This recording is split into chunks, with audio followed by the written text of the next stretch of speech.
Hey, welcome. Came to check in, see how everyone is doing. Hope you're having a wonderful day.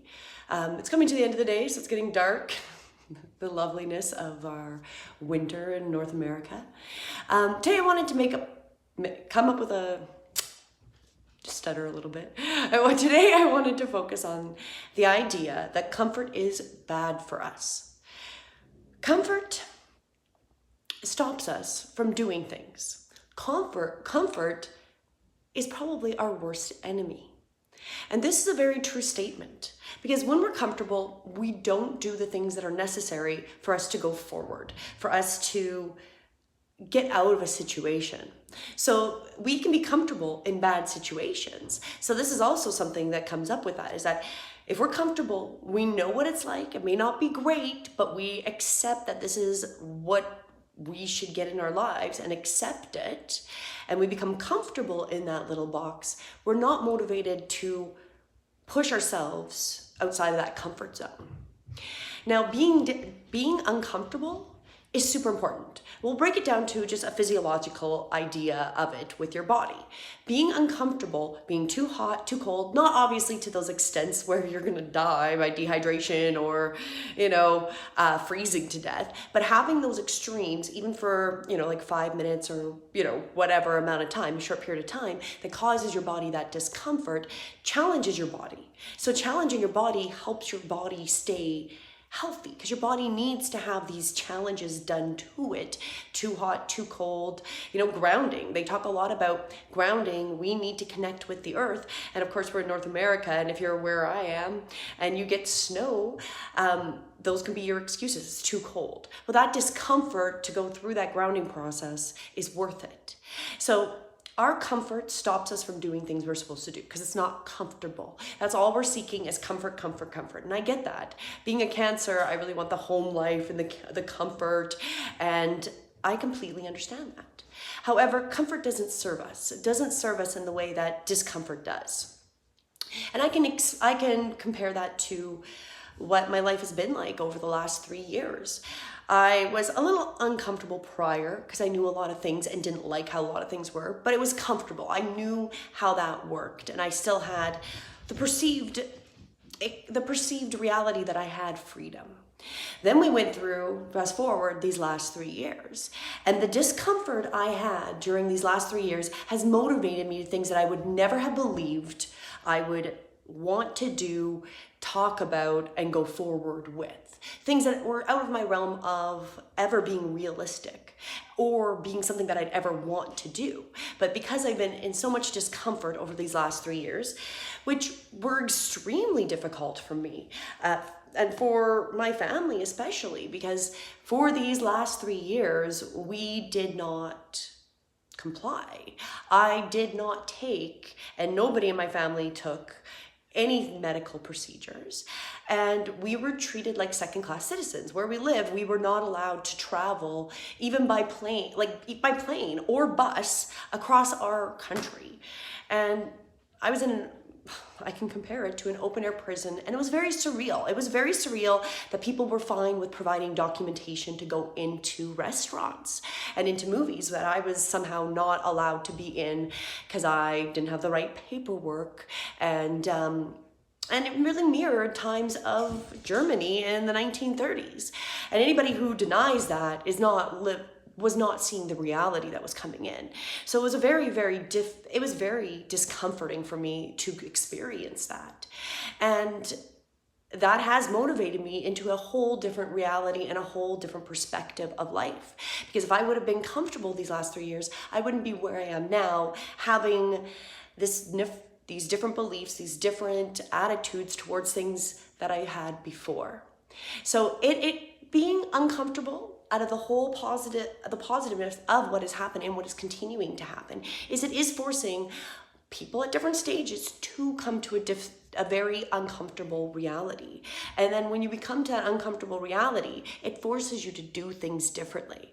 And I can only affect myself. I can advise people about what I personally see and what is going on, but I can't make people choose to do anything in their lives.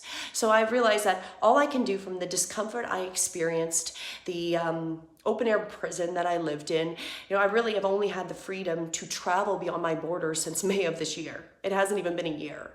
And the trauma is so deep, people don't want to talk about it. People don't want to admit how bad it was for those that weren't willing to roll up their sleeve.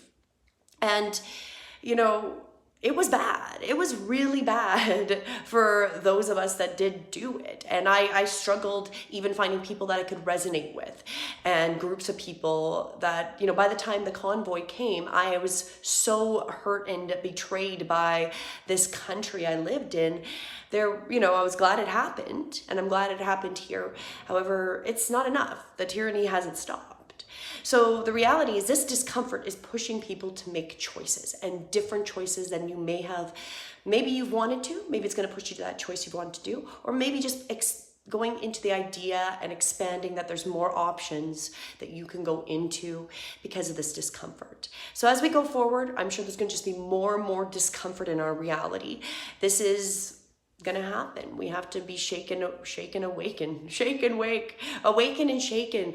And the more uncomfortable you are is the only way things are gonna actually happen. If we're compliant, we think everything is fine, we just keep going and keep going and keep going, we're not gonna learn. And it's not gonna happen, because unfortunately everywhere you turn, I'm seeing videos of people that are should be a decent amount of money and can't survive. This is discomfort from this reality that has been pushed upon us over these last 3 years. And it's not a joke. And I saw this and I experienced it firsthand. More than any Americans, you could go to different places. You were still allowed to freely travel within your own country. You could still do a lot of stuff.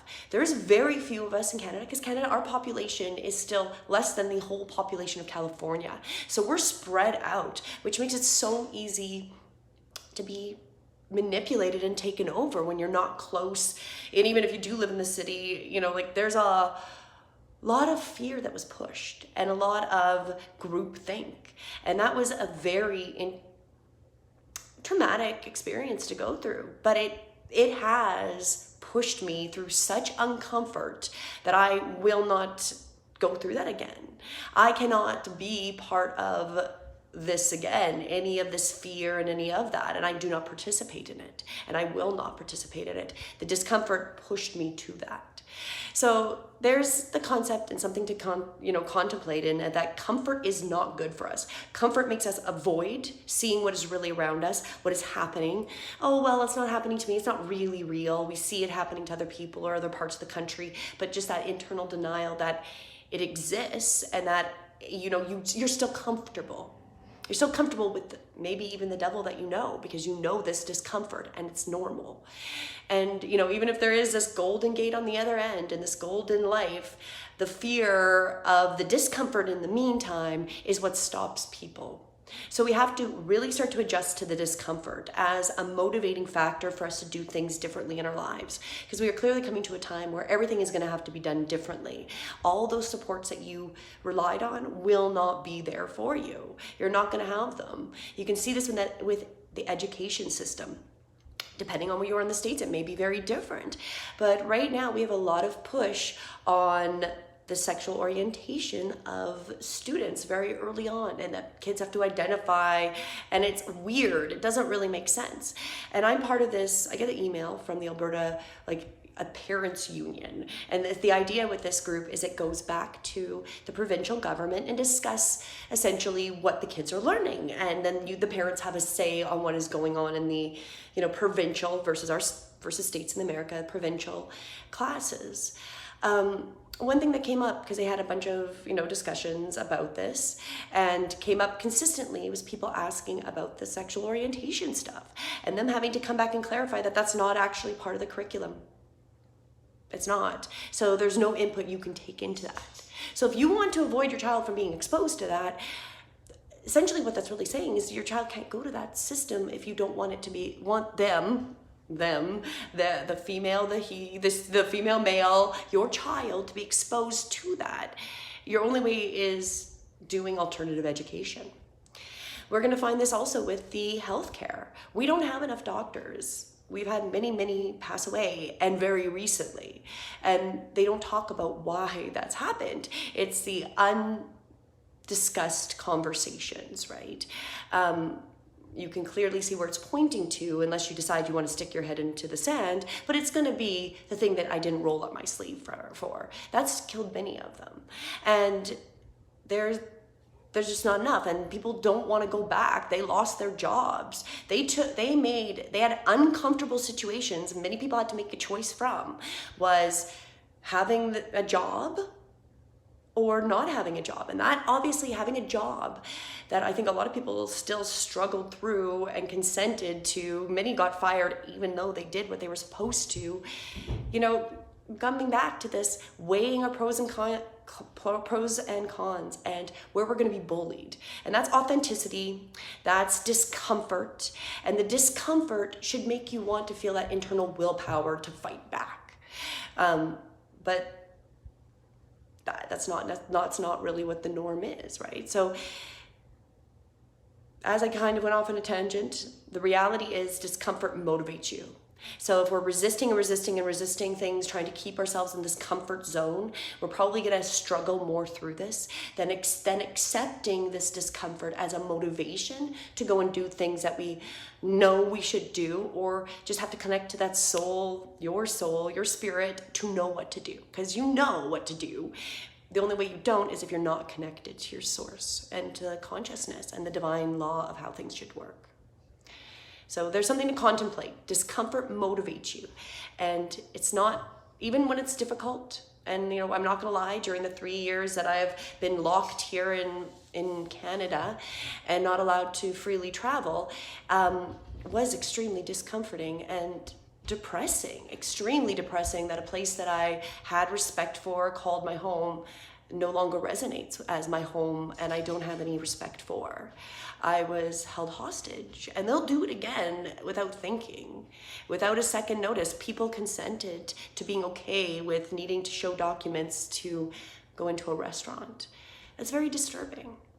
So it made me uncomfortable, and that uncomfortableness is not going to be forgotten and is motivating me through deciding to do different things and changes. So be welcome to the discomfort, open to it, and find out what you need to do to make it through the discomfort. Have a great one. Namaste.